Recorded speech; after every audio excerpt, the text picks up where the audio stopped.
Un ensemble de mimiques inépuisables, d'attitudes extravagantes et de postures bouffonnes rassemblées en un seul personnage. L'étendue du registre de Louis de Funès est impressionnante. Avec ses 1000 expressions visuelles, ses 140 films et plus de 150 millions de spectateurs en salle, Louis de Funès, depuis les années 60 et encore aujourd'hui, 30 ans après sa disparition, reste le comédien le plus populaire de l'Hexagone. Il est né la veille d'une explosion mondiale, enfin en tout cas européenne, il est né le 31 août 1914, veille de la déclaration de la guerre de 14. Et dans un univers assez peu tranquille au fond. Hein. Les parents de Funès, c'est la noblesse, la petite noblesse andalouse désargentée, avec un père Carlos qui n'est pas toujours présent, qui est malheureux en affaires, qui va être malheureux en affaires, et une mère, Léonore, pour le coup, elle est très présente dans l'univers, dans l'imaginaire de son fils. Louis, racontant et montrant sa mère ayant perdu un billet de 100 balles, je suis sûr que vous êtes au spectacle. Hein. Ma mère était très comique, un petit peu à son insu, mais quand même était très contente quand on riait quand même. Et mon père était très comique aussi, un genre plus. Lui, c'était un comique andalou, qui s'apparente beaucoup au comique anglais. Beaucoup. Ah oui? Froid. Et ma mère, c'était une exagération totale. C'est ce que je fais en plus petit à l'écran. Ses parents ne savent pas quoi faire de Louis. Sa mère pense à un moment donné à le faire entrer dans les ordres. Hors de question. Son père lui trouve un petit boulot chez un fourreur.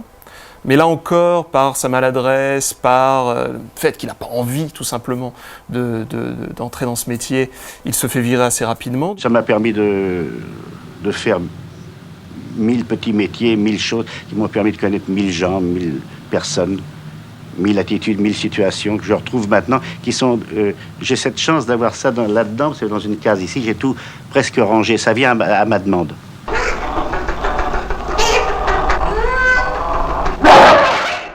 Il a sûrement été très influencé par les grands acteurs du muet, les Buster Keaton, les Chaplin et les autres. Et puis il a beaucoup pris aussi d'idées et de façons de faire à Chaplin. Il a appris en fait à faire du cinéma avec ces gens-là. Peter Sellers, je sais que Fufu était fou de la Panthère Rose et fou du numéro, et de combien de fois on a parlé par exemple aussi du sketch extraordinaire dans ce film de Black Edwards qui s'appelle The Party, le sketch avec le garçon de café autour de la table, qui est un pur chef-d'œuvre, un pur monument de comique pratiquement sans un mot. On sait W.C. Fields qui était un personnage comme ça, qui était assez méchant. Louis a inventé quelque chose, c'est qu'il pouvait taper sur les gens et être drôle. C'est un coup du destin qui va permettre à Louis de Funès de faire ses premiers pas comme comédien. Daniel Gélin, qu'il va rencontrer dans le métro. Il lui propose une figuration salle Pleyel dans la pièce L'Amant de paille, en 1943. Puis 2 ans plus tard, en 1945, son premier petit rôle au cinéma, comme portier d'un cabaret dans La Tentation de Barbizon. Il fallait qu'il travaille, il avait une famille, donc il a accepté beaucoup de petits rôles. Dès qu'il avait bu un verre ou deux de pinard, il commençait à nous raconter ses souvenirs de pianiste de bar, ses souvenirs de galères, d'heures difficiles. Et il avait une ironie cruelle, et il avait une vision de la vie qui était assez noire. Entre la figuration et le 3e couteau, Louis de Funès ne se décourage pas. Il enchaîne les petits rôles et apprend son métier. Piano-bar, cabaret, doublage, théâtre, publicité. Il continue sans relâche dans les années 50 sa course folle vers les studios. Il reste acteur de complément, mais arrive à s'imposer dans la profession. Il croise sur sa route metteur en scène et comédien de renom. Michel Simon, Pierre Brasseur, Louis Jouvet, Robert Lamoureux, Sacha Guitry, Fernandel et Bourvil. J'ai travaillé énormément. Oui. Toujours essayé de monter des petites marches, ne jamais rater un rendez-vous. Je n'ai rien à me reprocher au point de vue professionnel. Un moment fort dans l'ascension de Louis de Funès, c'est sa rencontre avec Robert Derry et l'équipe des Branquignoles. Dans Ah, les belles bacchantes, d'abord au théâtre puis au cinéma, il fait de son second rôle un premier. Dans sa carrière, il n'y a pas que le cinéma, il a fait beaucoup de cabarets, beaucoup de théâtre, d'une part avec les Branquignoles.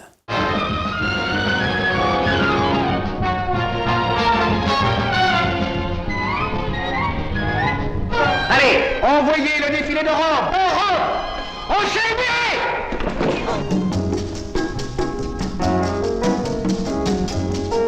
2 ans plus tard, en 1956, dans La Traversée de Paris, Face à ces deux monstres sacrés que sont Gabin et Bourvil, il réussit à s'imposer en 2 scènes devenues légendaires. Celle où il interprète Jambier, le boucher du marché noir. Dans la traversée de Paris, il est bien dedans, non? Alors il est là, tout, partout, il est partout. Il est partout, il t'envahit tout, tu sais pas d'où il vient, il sort, tu sais pas, mais il est là. C'est que tout d'un coup, il est arrivé, quand il a commencé à être connu, c'est qu'il avait tellement travaillé dans les petits rôles, et que, enfin, ceci dit, des petits rôles qui étaient toujours très impactants, quoi. C'est-à-dire qu'il intervenait, pas la traversée de Paris, il est arrivé avec Gabin, et ça, c'est une des scènes les plus marquantes du film, quoi. De Funès, il se dit, dans le meilleur des cas, je vais creuser mon sillon et je vais parvenir à une carrière tout à fait honorable de second rôle qu'on remarque, que les gens apprécient, mais qui ne dépassera pas le stade d'acteur de second plan. J'ai toujours mis essayer de mettre le maximum de qualité dans ce que je faisais, le maximum de trouvailles, de choses.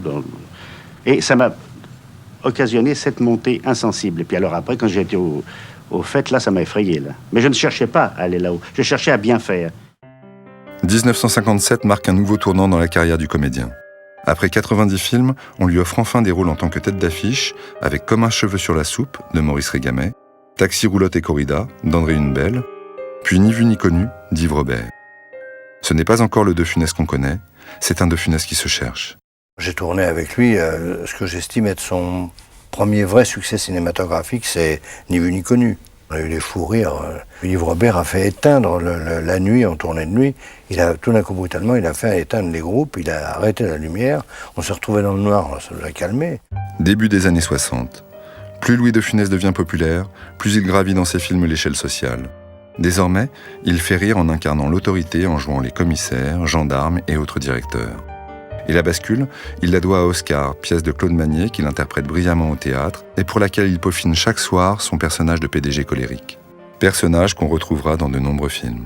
J'ai créé Oscar avec Jean-Paul Belmondo et Maria Pacôme. Oui. Puis Louis devait partir plus loin, on tournait avec la VAR. Il a flippé un peu avant de partir dans la VAR, et donc à ce moment-là, il a joué Oscar en tournée.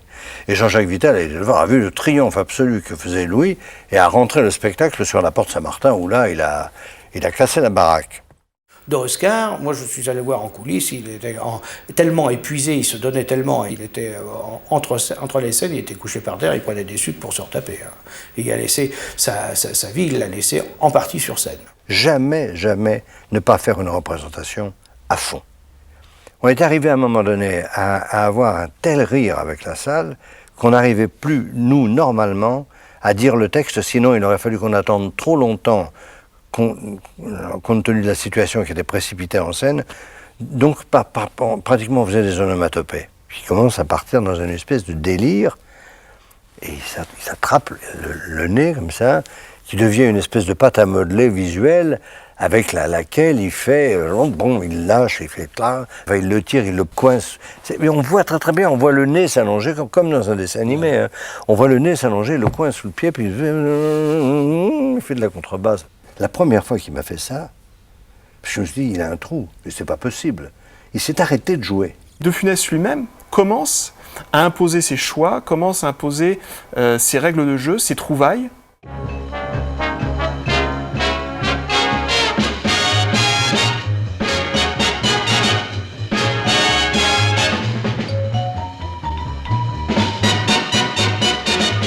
Donc oui, qu'on n'est pas à la recherche du vedettariat, ni les uns ni les autres. Mais ça fonctionne. Ça fonctionne, il y a quelque chose qui se passe, on s'amuse, et en même temps, on sent très bien qu'on est en train de faire un film populaire. Oh Dieu, pas de chantage, hein. Oh, ce cher Antoine, il danse avec ma femme, il fait la cour à ma fille, il me ruine en téléphone. T'as Louis de Funès, il est époustouflant.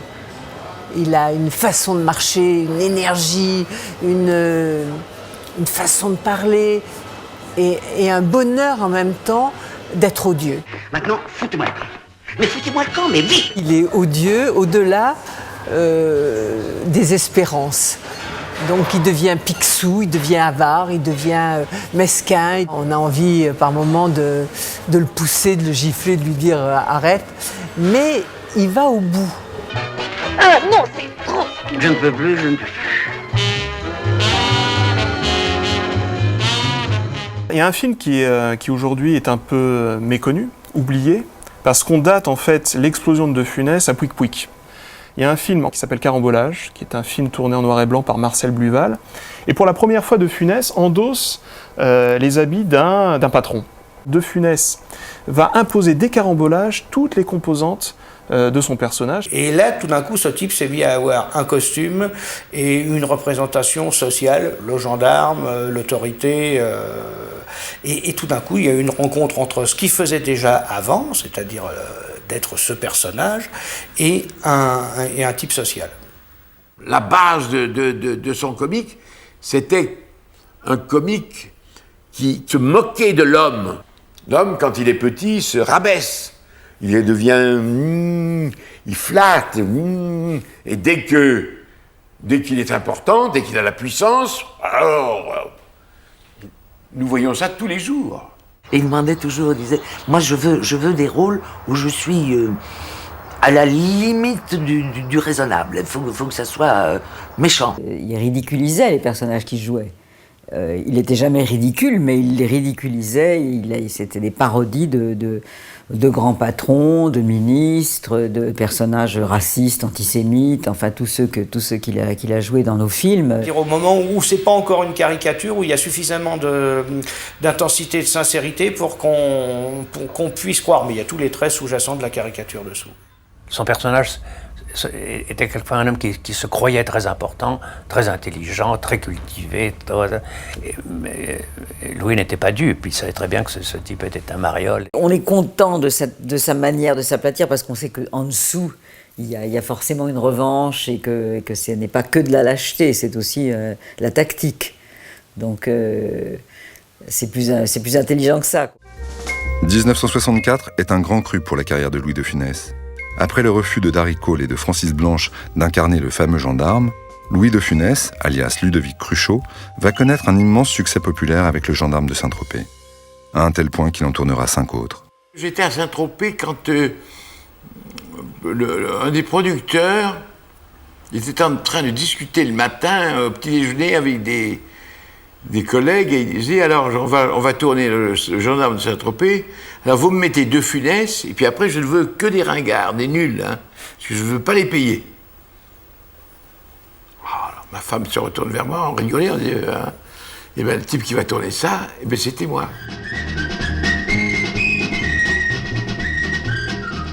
Quand on tournait un film, c'était d'abord une fête.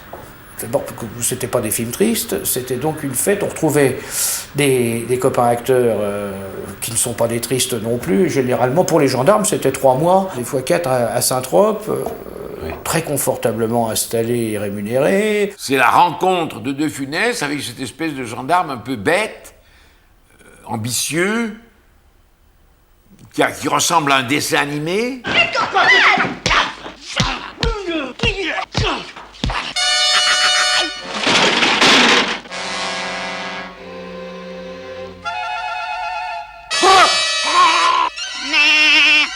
Moi, je m'appelle Ludo. On voyait quand même un personnage assez prodigieux et un acteur très, très personnel qui apportait son monde, qui apportait son imaginaire, son invention délirante qui n'avait pas de limite. On allait voir De Funès, on n'allait pas voir Galabru X ou Y. On allait voir d'abord De Funès. Je t'aime. Oh non.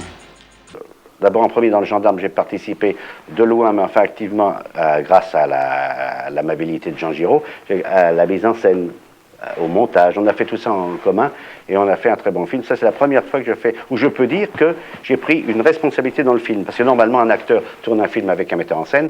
S'il est mauvais ou s'il est bon, il dit, moi, c'est pas moi, c'est le metteur en scène qui m'a dirigé. Et ce cas-là, non, j'ai fait ce que j'ai voulu et je suis responsable aussi. Maintenant, je voudrais, dans tous mes films, il m'a demandé de jouer le colonel des gendarmes. Le metteur en scène, je ne sais plus lequel c'était, ne voulait pas de moi.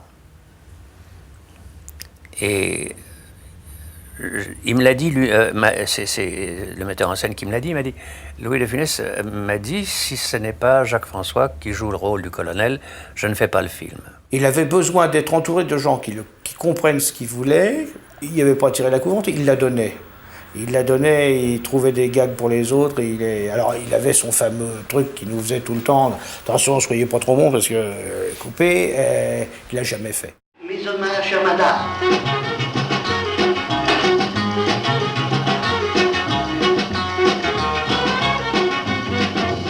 Du moment qu'il y avait les gendarmes et Louis de Funès, ça aurait pu être les gendarmes montent au ciel ou les gendarmes en enfer ou n'importe quoi. Du moment qu'il y avait Louis et les gendarmes, c'était le triomphe assuré.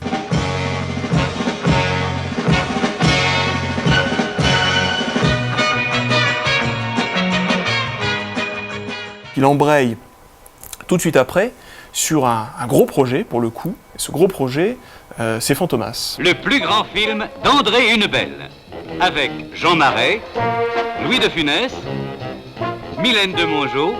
3 films avec beaucoup d'extérieur, avec beaucoup de moments, et comme on était très très copains, disons que chaque fois qu'on était en extérieur, on passait notre vie ensemble, quoi.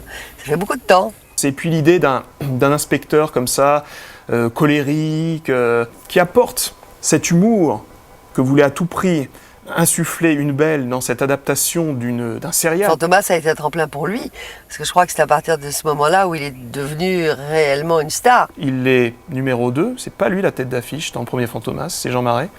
Mais il va tirer la couverture à lui, il va tirer le film vers le burlesque, vers la comédie pure, enfin la comédie d'aventure. Cascadeur. On répétait tout. On répétait dans un coin et on arrivait devant Hunebelle et on lui disait voilà, André, c'est prêt. Tu n'as qu'à mettre la caméra. Alors croyez-moi, là ça va faire du bruit. Il avait cette théorie qui est la théorie de Frank Capra, qui est que le grand écran d'une salle de cinéma ralentit le rythme de la comédie. Et que si on veut avoir une comédie extrêmement efficace, il faut jouer un tout petit peu plus vite que la normale. Et Louis, c'était parfois nettement plus vite que la normale. Mais n'empêche que c'était vachement efficace.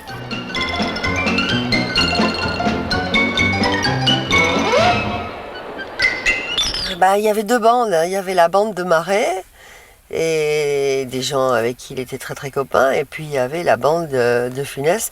Et ces 2 bandes ne se mélangeaient pas énormément parce que il faut bien dire qu'entre Marais et de Funès, ça collait pas des masses. Il était parfois un petit peu salopard quand même, c'est-à-dire que s'il trouvait que dans la prise Marais était très bon et que lui de Funès il se trouvait moins bon, alors il faisait semblant d'attraper un énorme fou rire. Excusez-moi, il en recommence. Évidemment, Marais, il n'était pas dupe, hein, donc il n'était pas content. Viens dans mon rayon, je vais le faire sauter. Aujourd'hui, si les 3 Fantomas restent et sont devenus ces espèces de films cultes qui me ravissent. D'ailleurs, je suis ravie que ça devienne un film culte. Moi, les gens se souviennent même plus de ce que j'ai fait avant. J'ai fait 35 films avant, on m'en souvient. Ah oui, c'est vous qui jouez la fiancée de Jean Marais dans Fantomas. Comme si le succès du gendarme et de Fantomas ne lui suffisait pas, Louis de Funès s'embarque dans la grande aventure du Cornio, qui s'annonce comme l'un des premiers grands films comiques à gros budget. C'est là, il m'a dit, dis donc, il faut que tu fasses du comique, toi. Il faut que tu fasses du comique, Je lui dis, mais pourquoi? Il me dit, parce que tu ris. Je lui dis, tout le monde rit. Il me dit, non, tu es le premier. Tu es le premier à rire. Et si je sens ça, ça me dope et je suis capable d'aller au-delà de mes possibilités. Alors évidemment, j'ai eu des fous rires extraordinaires, en me retenant, en sortant à 4 pattes sous la caméra, en gagnant le fond du décor, pour qu'on ne m'entende pas glousser.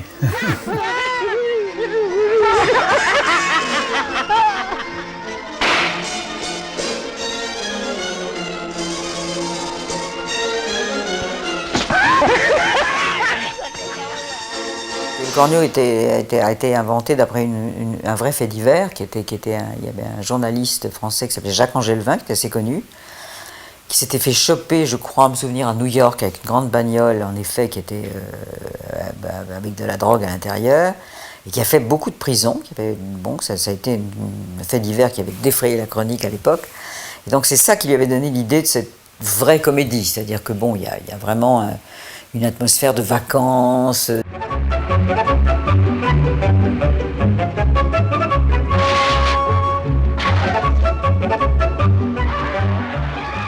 c'était une des premières comédies, si ce n'est la première, avec des grands moyens, avec un magnifique chef opérateur qui était Henri Decaux, avec un musicien qui était Georges Delru.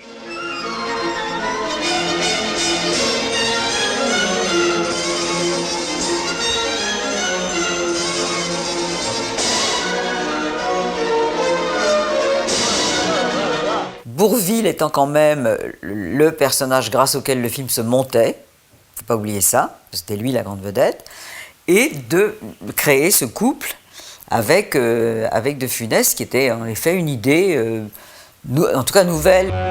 Je suis pas si con que ça de là, alors.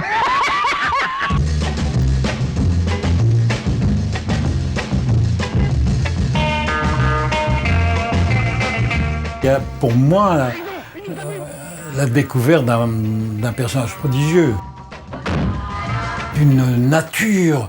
C'était une explosion, une fusée, une explosion de rire de ma part devant ce qu'il faisait. C'était très étonnant. Et hop, il l'emballait. Alors là, moi, il m'épate. Deux comiques ensemble, ça peut être de l'huile sur le feu ou de l'eau sur le feu. Il ne faut pas qu'ils s'anéantissent l'un l'autre, mais qu'au contraire, ils se mettent en valeur. Alors bien sûr que c'est aussi un problème du metteur en scène, mais c'est aussi un problème de leur complicité. À l'époque, encore une fois, les rushs, c'était une sorte de petite cérémonie qui n'existe plus aujourd'hui. On allait dans la salle et les acteurs, en général, venaient au rush, ce qui est petit à petit, Dieu merci, disparu, parce que c'est toujours une source de problèmes et d'angoisse. Donc, ils se sont assis dans cette petite salle de projection à Rome et De Funès a vu 15 jours de travail sans lui. Alors, ça n'a pas été une déception, ça a été un désespoir. Tout à coup, il s'est dit, je n'existe pas dans ce film, mon rôle... il est rentré dans sa chambre d'hôtel avec Jeanne, et il a pris le scénario avec un marqueur, et il a commencé à marquer toutes ses répliques et toutes ses scènes. Il est allé voir mon père en disant, voilà, je n'ai pas un rôle équivalent à celui de Bourvil, c'est une catastrophe, etc., etc. Et d'ailleurs, Gérard Houry lui avait dit que son texte à lui, c'était sa gestuelle, c'était ses grimaces, c'était tout ça, et ça valait tous les textes du monde.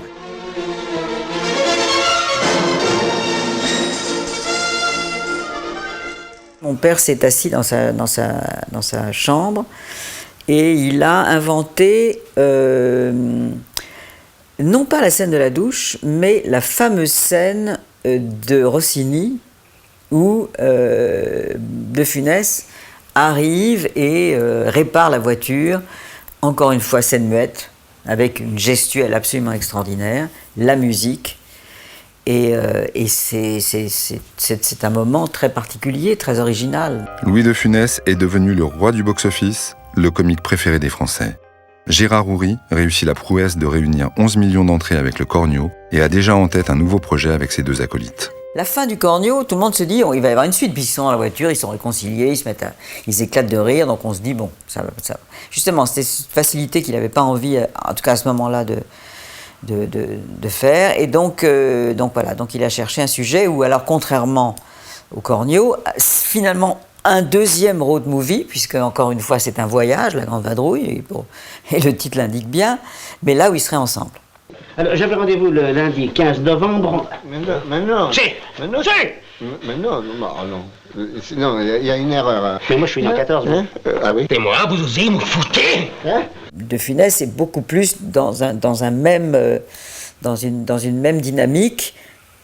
Par moment, tout petit moment d'émotion qu'il a d'ailleurs du mal, il n'a pas confiance en lui dans ces moments-là que mon père lui demande de jouer alors qu'il est formidable. Je me rappelle très bien d'un moment où il fallait qu'il remercie l'autre pour lui avoir sauvé la vie. J'avais du mal à le convaincre qu'il fallait qu'il le dise. Et quand je lui ai dit « mais tu vas très bien le dire », ce mot merci, il l'a fait merveilleusement bien. Bah oui, mais bon... Et d'ailleurs, tu l'entends rythmiquement dans La Grande Vadrouille, rythmiquement, c'est Louis de Funès, c'est papa, et tu écoutes les répliques de Bourvil, sont beaucoup plus étirées par rapport à son personnage, évidemment, mais tout ça se complète, quoi, en fait. 12 balles pour vous, 12 balles pour vous. En tout cas, hein, ils peuvent me tuer, je parlerai pas. Hein. Mais moi non plus. Ils peuvent vous tuer, je ne parlerai pas. Il y a des scènes où il joue les mecs, quand il se fait arrêter par les Allemands dans la Grande Vadrouille, il fait le chef d'orchestre et qui est comme ça. Mais là, il faisait rire, tu vois. C'est vrai qu'il joue un truc dramatique, il joue vraiment le mec qui a très peur, apeuré totalement par les Allemands et les nazis, et tu regardes et il te fait rire quand même, parce qu'avec sa perruque, il est là. Je suis fâché que je dois arrêter la musique. Vous avez entendu? C'est quelque chose, hein? Bon, alors écoutez, messieurs, c'est terminé. La répétition aura duré 12 minutes par la force des mitraillettes. Ça va être du joli ce soir. Oh putain. Voilà, voilà deux, voilà trois, et voilà un petit fagot. Allez. Normalement, en bas du mur, ils devaient descendre, et puis on coupait, puis on reprenait la prise, etc. Et ils étaient tous les deux avec les chiens. Et puis, les chiens sont partis, donc ils se sont retrouvés obligés. Et là où mon père a été génial, c'est qu'il n'a pas dit couper. Il a laissé continuer la scène, et du coup, ils ont adopté évidemment cette solution. Alors là, qu'ils ont retourné exprès comme ça, mais c'était un accident sur le tournage qui n'était pas du tout prévu.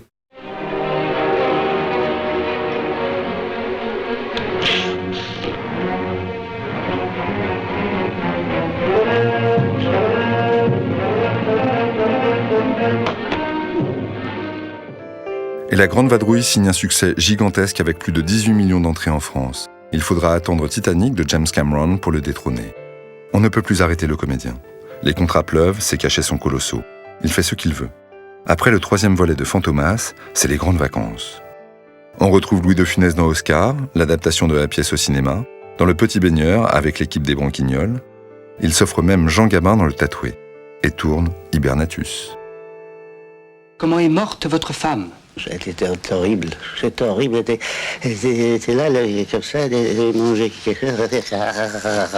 Et puis, c'est ce que c'est bien conflit, tout rouge. Paf! Il a éclaté. Épouvantable. Épouvantable. Il a éclaté. Il y en avait partout.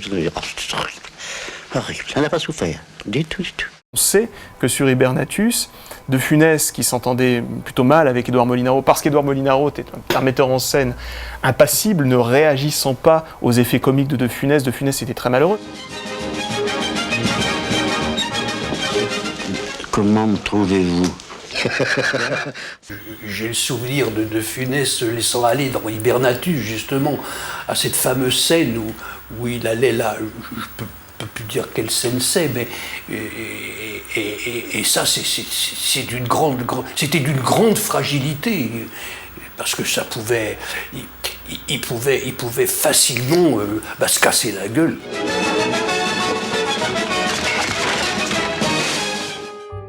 Dès lors qu'un film se monte sur son seul nom, le stress et le mauvais caractère de l'acteur prennent le dessus.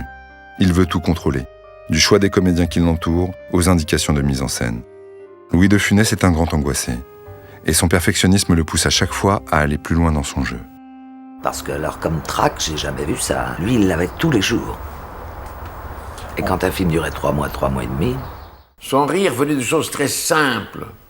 Alors on trouvait ça trop simple pour que ça soit jugé intelligent. Mais c'est le plus simple qui est le plus dur à trouver. Il observait énormément les gens, et il avait un petit carnet sur lequel il notait tout. Et quand il avait besoin, il puisait dedans. Il ne faisait pas trop dans le sens où il n'en faisait pas à côté. Il en faisait dans la direction. Et là, il n'y allait pas à l'économie, il en faisait un maximum. Mon père lui donnait le temps de se chauffer, et petit à petit, au cours des prises, c'est pour ça qu'il y avait de nombreuses prises, en effet, il se déclenchait quelque chose, un petit peu effectivement comme un avion qui dépasse cette vitesse insensée. Des choses absolument miraculeuses se passaient. C'était plus fort que lui de faire ce cirque, qui était un cirque très heureux et souvent extrêmement drôle. C'est aussi comme Jacqueline Maillan. C'est des acteurs qui avaient besoin d'une certaine élasticité de possibilité de jeu et de lui donner un territoire de jeu assez important. On lui a donné la possibilité, on lui a ouvert le stade, le cours, on lui a, voilà. Et je pense qu'il a été pendant des années et des années comme un cheval qu'on garde à l'écurie et qu'on laisse sortir de temps en temps pour faire un petit truc. Et que tout à coup, voilà, c'est le prix de l'Arc de Triomphe à chaque fois et il le gagne. On disait couper et lui revivait la scène qu'il venait de jouer. Il était il était en train de réfléchir s'il pouvait l'améliorer, s'il avait été au bout de chaque intention qu'il y avait. Moi, je l'ai vu faire, c'était à l'aéroport de New York, et il avait un texte anodin, il n'avait pas un texte pour faire rire. Je vois pas comment il pouvait faire rire avec ce texte. Il m'agaçait un peu parce qu'il s'acharnait à vouloir faire rire avec ça. Et bien, il y est arrivé. Cette faculté formidable qu'il avait de faire que la bulle de ce qu'il pensait au moment où il était dans une situation était archi claire au public. Quand il faisait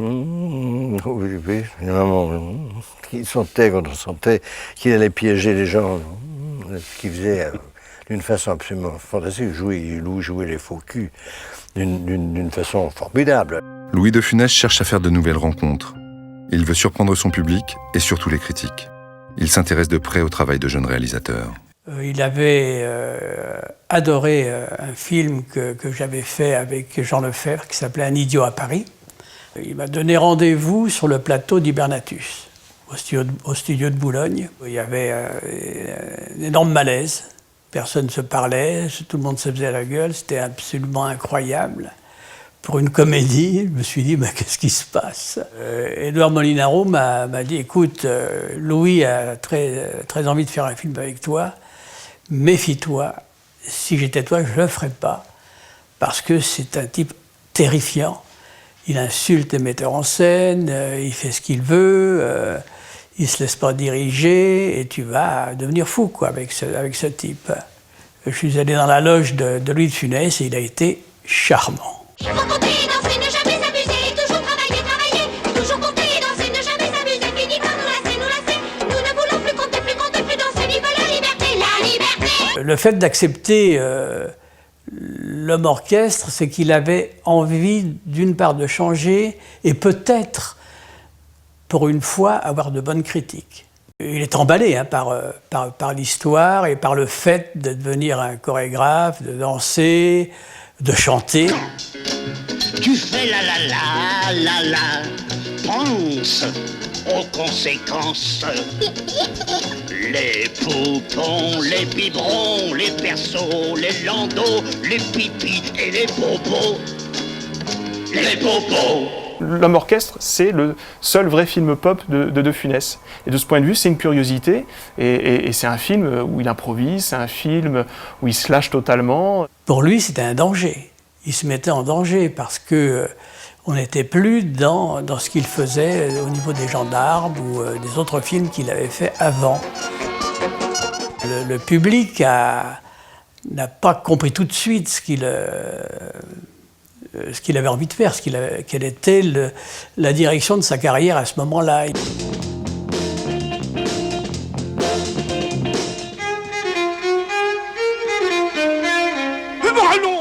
Forcément, il m'a étonné par son travail, par sa précision, mais il y avait il y avait tout de même une grande part d'improvisation chez lui.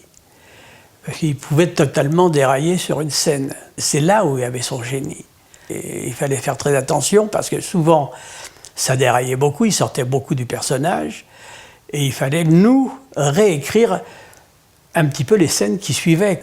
Il y a une scène dans le film, dans L'homme orchestre, où les filles doivent aller se coucher, et il doit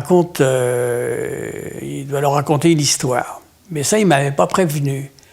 Il m'a dit, je vais vous faire quelque chose d'un peu spécial, vous me direz ce que vous en pensez. Là, je ne vous dis rien, je vais le jouer.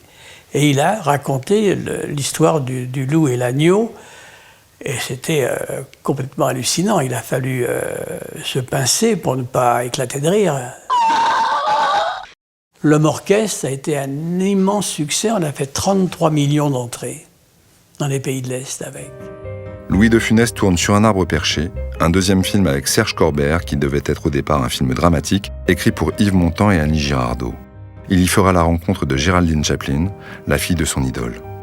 Puis il retrouve Jean Giraud dans Jo, tourné entièrement en studio avec de longs plans séquences. Il s'en donne à cœur joie dans l'improvisation.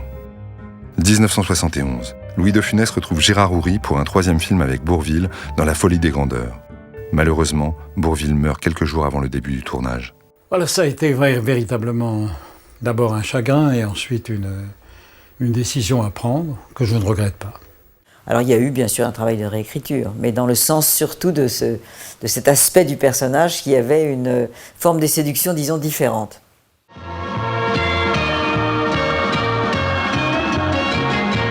Maintenant, Blaze, flattez-moi. Monseigneur est le plus grand de tous les grands d'Espagne. Et je crois que le public a été un peu déstabilisé par le film, parce que le film a un autre ton. Bon, c'est un film d'époque, un film en costume, qui était quand même un scénario original de Victor Hugo, parce que curieusement, on a beaucoup suivi cette pièce, on a été assez fidèle à la pièce. J'ai pu réfléchir et penser à imaginer tout ce que pourrait devenir ce grand drame et ce qu'on pourrait en faire en termes de film de comédie. Monseigneur est un bel homme. Et comme ça, tu crois que je serais mieux, imbécile? Vous ne m'aviez pas dit que vous étiez gitane. Il est l'or, Monseigneur, il est 8 heures. Toute la force de Funès, c'est dans la rythmique, c'est là, puis d'un coup, il en manque une, tu vois, hop là. Et là, voilà, c'est un métronome le mec, tu vois, et là, boum. Je suis ministre, qu'est-ce que je vais devenir? Je suis ministre, je ne sais rien faire. Bon, ben oui, je la maintiens.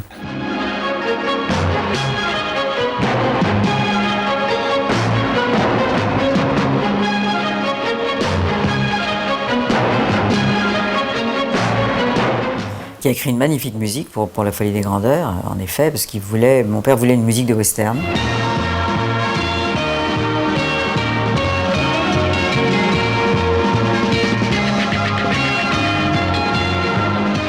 Il y a des moments qui ont été tout à fait extraordinaires de trouvailles. Par exemple, le moment où il perd la voix, où il a une petite voix qui sort de son gosier minuscule, il perd la voix. Bon, c'est une ligne dans le scénario qui perd sa voix, mais il en fait une scène extraordinaire, et là encore, leur complicité fait qu'il laisse tourner, qu'elle est plus longue que prévu, et que c'est ça qui est drôle. Non, mais d'ailleurs, dans La Folie des Grandeurs, il y a pas mal de cartoons un peu...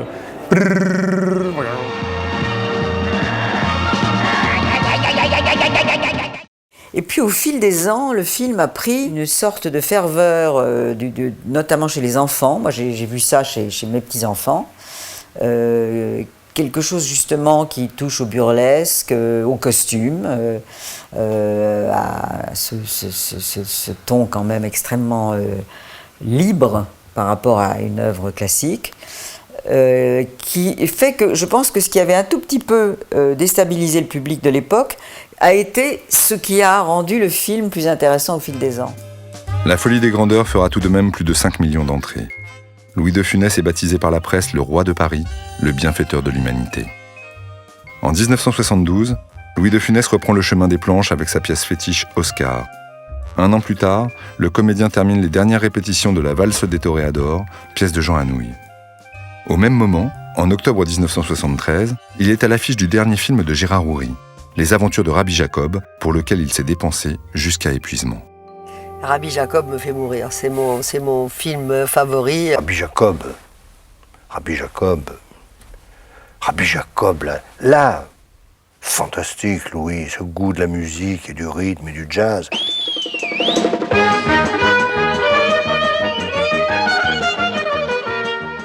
Il a eu des répétitions intenses avec Ilan Zawi, qui était le fondateur, enfin le créateur de cette chorégraphie. Bon, ben encore une fois, ça donne l'illusion d'être très facile, mais c'est un vrai boulot.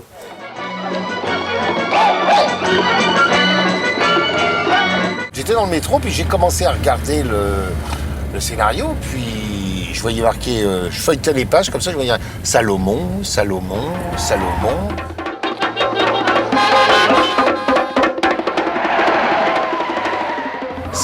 quoi, il est encore là, Salomon je voyais Salomon partout, je dis, mais qu'est-ce que c'est que ce rôle mais c'est énorme. On parlait du racisme, de l'antisémitisme, on parlait des Juifs, on parlait des Arabes. Et on en parlait avec une grande liberté que nous n'aurions plus aujourd'hui. Moi aussi je marie ma fille. Félicitations!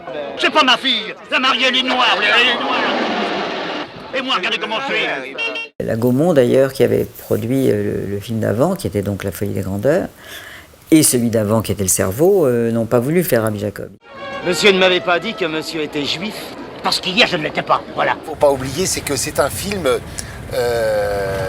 qui repose énormément sur le message qu'il indique. C'est un message de générosité, de paix.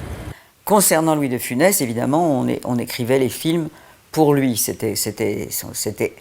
Et ce qui était intéressant, c'est que les rôles qu'on écrivait pour lui, alors là, du coup, auraient été impensables pour quelqu'un d'autre, déjà. Donc ça donnait déjà au départ un ton où on imaginait ce qu'il ferait, mais évidemment, il le faisait en mieux. C'était un miracle, Salomon, un vrai miracle. On entend les voix des comédiens quand on écrit les dialogues. On les entend, on les connaît leurs voix, on connaît leur rythme de langage, on connaît leurs tics, on connaît tout ça. Donc on compte sur eux quand on écrit ces dialogues. Victor Pivert, comme l'oiseau. C'est pas pour rien qu'on l'a appelé Victor Pivert, comme un pivert. C'était Woody Woodpecker, le fameux... je ne sais pas si vous avez connu tout ce personnage des dessins animés, mais c'est vrai qu'il a absolument le rythme d'un personnage de dessin animé. Oury lui faisait faire 15 prises des fois. Et moi, au début, je croyais que c'était de ma faute, qu'on faisait que c'était mal. Puis à chaque fois, non, il s'en prenait toujours à De Funès. Et je comprenais pas pourquoi il faisait ça. Pourtant, parce que De Funès était bien, la première, c'était génial. Hein. Je comprenais pas. Mais Oury était un renard. Il savait très bien que c'était bien ce que faisait De Funès.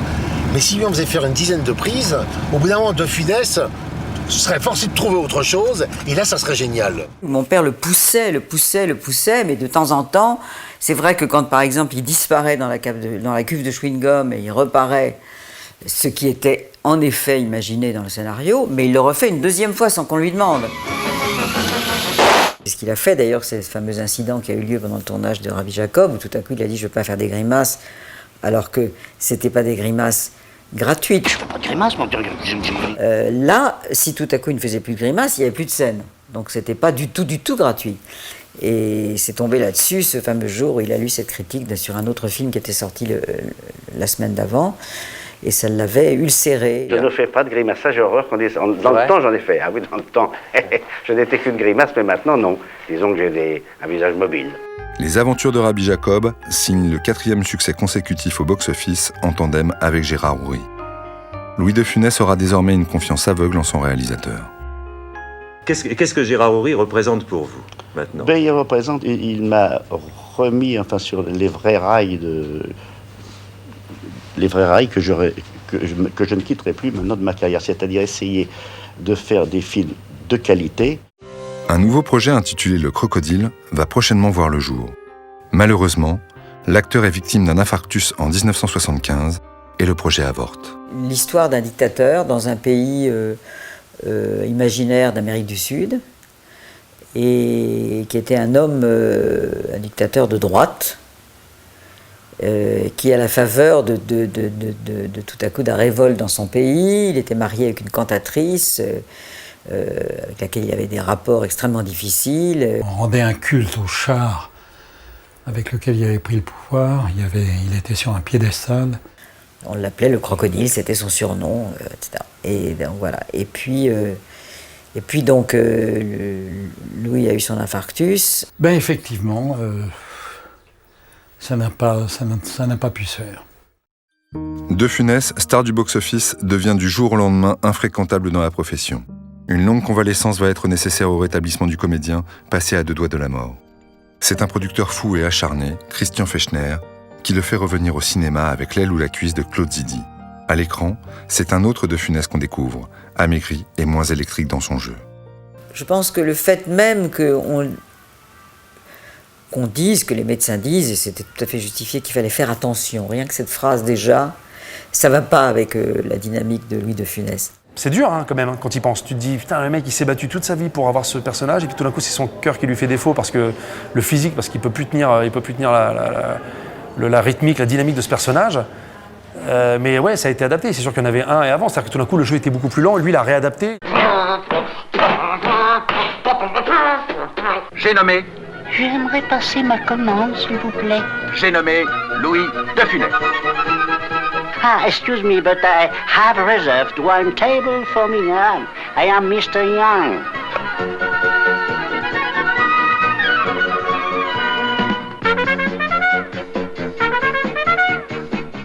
De Funès à l'époque est content, enfin se dit content parce que ça le fait revivre. Il y a beau avoir une ambulance à la sortie du plateau et une crainte absolument terrible des producteurs. Est-ce que De Funès tiendra le coup? Est-ce qu'il va même survivre au tournage, hein? On se pose cette question-là. De Funès va-t-il survivre à la Loue la cuisse? De Funès, lui, joue à fond le jeu, ne s'économise pas dans la mesure de ses moyens. Donc même là, même s'il sous-joue par rapport à son personnage survolté, son personnage à la Donald Duck, hein, enfin, De Funès, c'est Donald. Quand j'ai dit, c'est très simple, vous n'avez qu'à vous laisser faire, il vous fait des gags. Vous êtes drôle par lui-même. Vous préparez un café, le café vous explose à la gueule, les gens rient.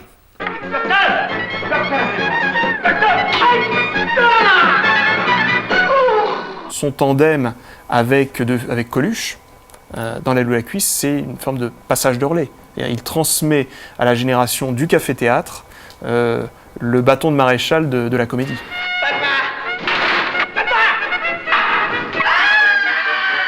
Vite, une échelle! Tenez bon, Marguerite, on arrive!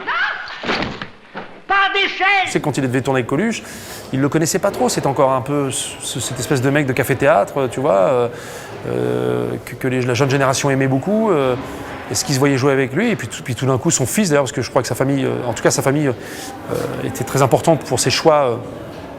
Et donc son fils lui a dit, c'est un mec formidable, vas-y quoi. Mon fils, je crois que ce truc-à-tel, je vais me le payer!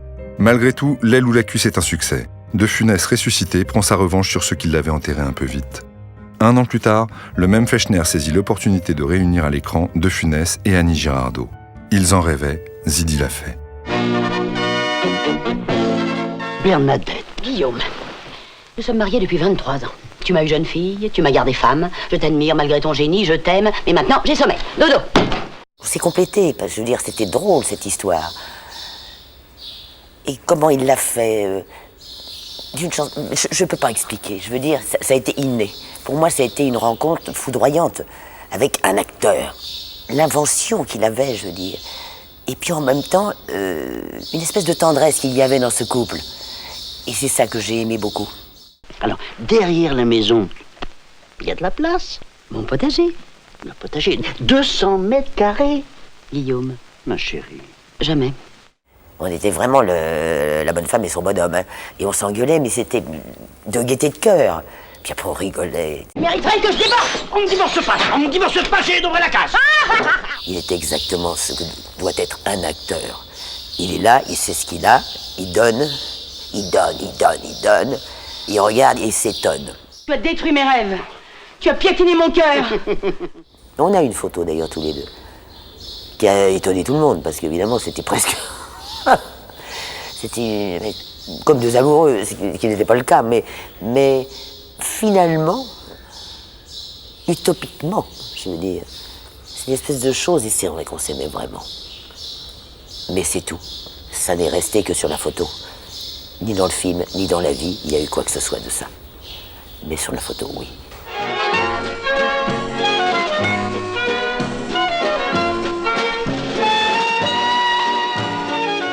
De Funès est l'une des dernières stars absolues du box-office. À une époque où Delon ne fait plus des succès systématiques sur son nom, à une époque où peut-être lui seul et éventuellement Belmondo cartonnent d'un film sur l'autre, quel que soit le film. On peut dire que De Funès, c'est la fin du Star System, mais il y a des premiers signes d'effritement. La population en salle rajeunit, le cinéma américain revient en force à la fin des années 70, c'est un cinéma d'effets spéciaux, c'est l'entrée en force de Spielberg. Il faut quand même se rendre compte que Le Gendarme et les extraterrestres, c'est un peu une réponse à Rencontre du troisième type. Bon, on peut un peu rigoler, mais il y a un peu de ça aussi. Et d'une certaine façon, ça fonctionne aussi bien, sinon mieux. Même si la recette de Funès remplit les salles, les films du début des années 80 ne brillent pas par leur qualité, et l'acteur a du mal à renouveler son comique. C'est-à-dire que c'est surtout au moment du gendarme et des gendarmettes qu'il n'était plus très bien. C'est que c'est surtout lui qui trouvait les gags, et là, il était un peu en dehors, un peu ailleurs, trop fatigué, quoi. Louis de Funès est fatigué, le cœur n'y est plus, et le cœur ne tient plus. Il lâche définitivement l'acteur le 27 janvier 1983, à l'âge de 68 ans. Alors on a beau dire cette phrase, personne n'est irremplaçable, si. Personne n'est irremplaçable. Si, il y en a qui ne sont pas remplacés. Il a vécu une vie extraordinaire grâce à son métier, je crois que c'est ça qu'il faut garder. Je suis sûr qu'il aurait pu jouer des rôles dramatiques. Mais il n'avait pas épuisé le comique de ce personnage qu'il avait créé. Moi, je suis très triste qu'il soit parti. Pas seulement professionnellement aussi, pour le cinéma, oui. Mais à chaque fois, au moins, c'est la fête, parce qu'à chaque fois qu'un film, moi j'ai des cassettes, j'ai tout, et à chaque fois, je pense que c'est pour tout le monde pareil. On a De Funès, on regarde. Peu importe ce que c'est, ça s'appelle la laine, la cuisse, on s'en fout. Mais il est là. Il est là et on en a besoin. Il est encore dans le cœur de tout le monde parce qu'on n'arrive pas à l'oublier. Il nous a marqués justement par cette manière de se voir. Il a une clarté de vue sur lui-même. Ce que je trouve extraordinaire, justement, c'est le retour de Funès. C'est-à-dire qu'en effet, ces films, que ce soit Les Gendarmes, Fantomas, les fameux films de mon père, dont je dis les fameux parce que c'est vrai que le public les adore et les aime de plus en plus, ça, c'est un phénomène très rare.